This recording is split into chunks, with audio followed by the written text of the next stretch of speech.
How's it going, guys? My name is Zach with the Movie Castle, and today we're going to be taking a look at The Snowman by R.L. Stine. This is part of the Point Horror series. Point Horror was an anthology series where every single book would be its own standalone plot, but they were written by a wide variety of horror authors, including R.L. Stine here. I believe this is the 23rd book overall, and the 8th book written by Stine. And look at that cool, iconic cover. The black and red of the background and the text.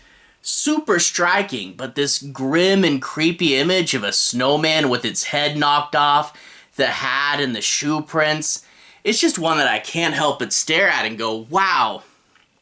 Cold and creepy, you know?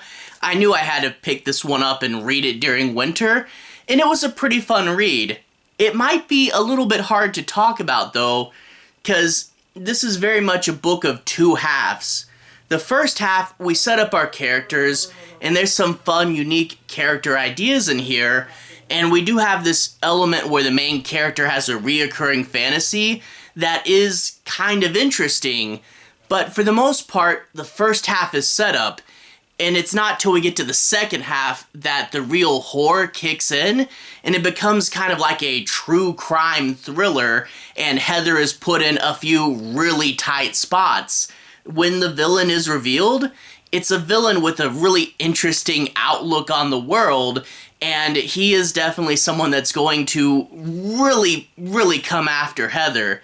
And it is pretty cool. It leads to a fun finale, and honestly, you know, it's an intense enough thriller that if this was just like 200 pages longer, you could almost market it at adults. I mean, it's not inappropriate, but one of the characters has a memory involving this bicycle chain, and I'm like, that is pretty gruesome for a young adult book. You know, kids could take a little more back in the day, I guess. And the thing is, the first half of this book, it's fine. The element where she's having these fantasies about revenge, I'll get into those later, it did kind of shake things up a little bit, and the characters are interesting enough, but not having too much of that horror element at the beginning, it did feel a little slow, and it did take me a while to get into it.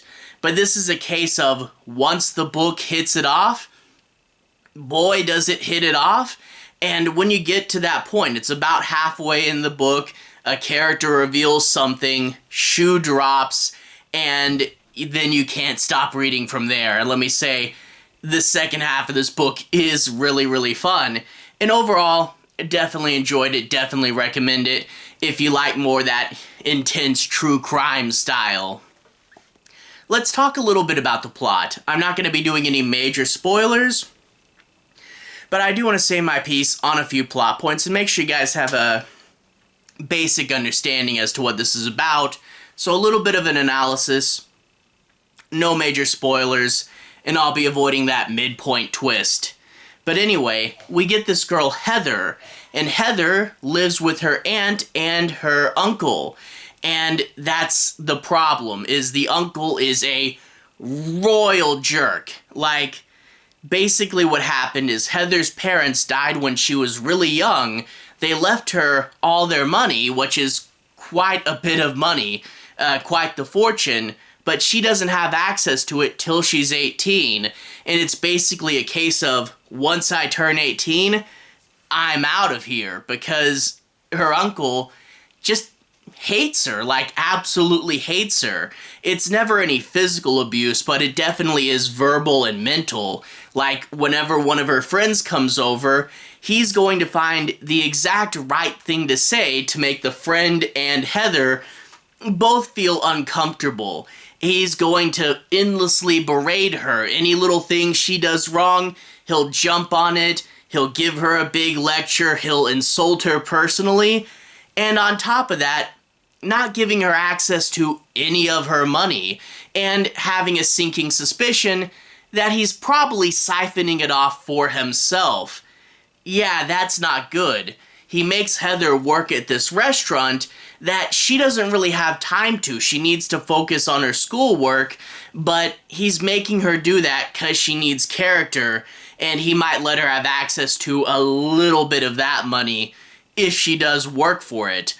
But it's obvious just with the things he says and does that he just wants to make Heather's life a living hell, and he just really hates her. A real jerk. And it gets to the point where Heather has fantasies about killing her uncle.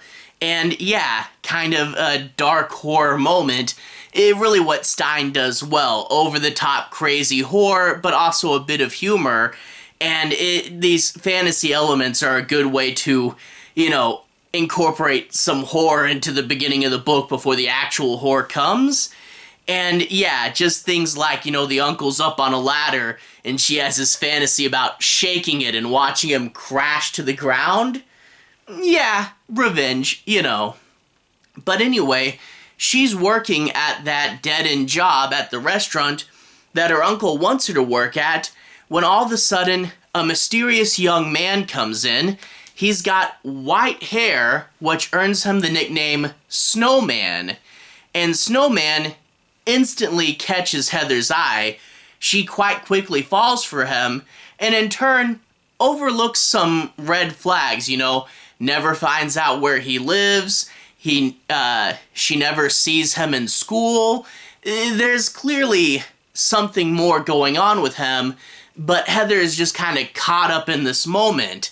In fact, she already has a boyfriend, this nice guy named Ben, and Ben is cool, but at the same time, Heather's like, he's too familiar, he's too samey, I'm not really feeling the magic with my old boyfriend, and she kind of, starts going out with Snowman on the side. And that's a thing with the early half of this book, is I get back in time there was more of a difference between dating and going steady, and somewhere along the way people just jumped straight into going steady. And I get Heather, she's not so much trying to cheat as she is trying to evaluate her options and see who she really likes. But that being said, she's definitely gonna wind up hurting Ben, and it makes her a little less of a sympathetic protagonist. If they had thrown in a few more scenes where it was clear, just a few more scenes early on explaining that her relationship with Ben wasn't doing so great, and maybe a little bit more of a tough decision to ask Snowman out. But as it stands, yeah, she just kind of cheats on her boyfriend, which, yeah, for a book that didn't have too much horror, kind of throwing the main character down a peg, like I said, the beginning part of this book is a little rocky to get through. But again, wait till it gets going. So you have these, sort of the love triangle, the abusive uncle there, and we do get a little bit of horror in the beginning where Heather thinks like someone's watching her or following her, but it really isn't that much until we find out what the book's really about, which again, having that kind of be a midpoint twist is really interesting, and the book gets a whole lot better. Super hard to talk about because I really don't want to spoil it, but it does lead to this really interesting reveal of what's really going on, and realizing that through these things Heather thought were either good or innocuous kind of put her in a tight spot that she doesn't know how to get out of, and again, leading to a pretty fun original climactic sequence, like the sort of trap that Heather gets put in at the end of this book. Super creative, and I really did like it. Overall, the first half, you kind of have to get into this one, but once it gets going, it really gets going, and in turn, I can really recommend it. And to be honest, you kind of have to pick it up just for that cool cover right there.